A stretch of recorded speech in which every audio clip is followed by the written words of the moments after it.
Van, tell us the story behind this quilt. Okay, this quilt was made for me by the women who lived in Stith dorm. It was an all-female dorm, part of the Bryan complex, so here's Stith. Lisa Kiefer was the RA who led all of this, and it was given to me in February of 1976 as a surprise for my half birthday. At the time, I don't know if they still do it, but if your birthday was in the summer or during a vacation, people in the dorms used to celebrate and give you your half birthday 6 months in between.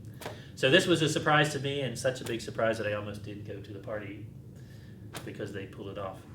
But it was a gift to me. I was the area director for Stith Bryan Complex, as we mentioned, and they were doing renovation to turn Stith basement into residence hall, rooms, because they had been just like empty classroom kinds of things. And so during the renovations, the construction workers, apparently from the view of the women in Stith, were catcalling them, looking in their windows, just being politically incorrect and insensitive.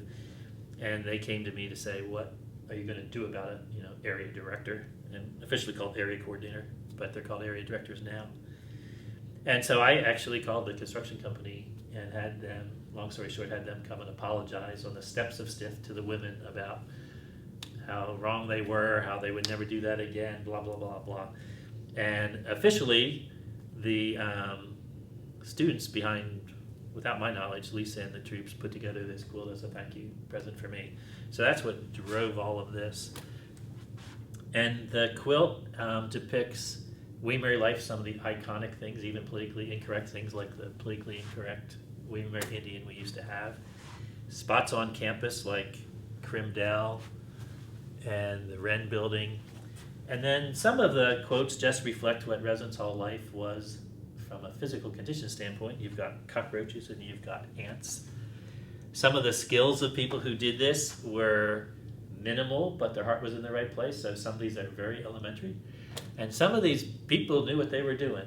When I mentioned the Bryan Complex co-ed volleyball tournament, somebody knew how to stitch all of that and represent that slide, knew what they were doing.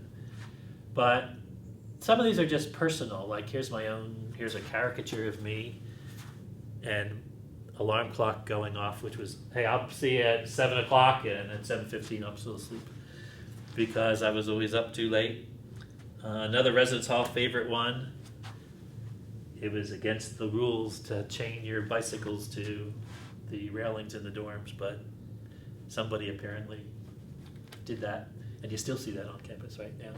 But really, it's a depiction of what life was like at William & Mary during those times.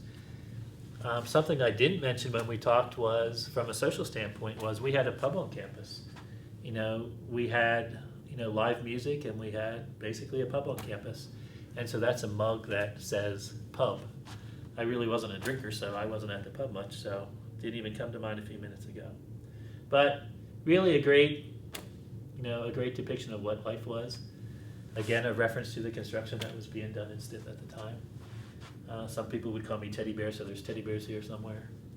But all the women basically did one patch each, and then 2 or 3 people stitched it all together. And part of the archives is the list of which students did which ones.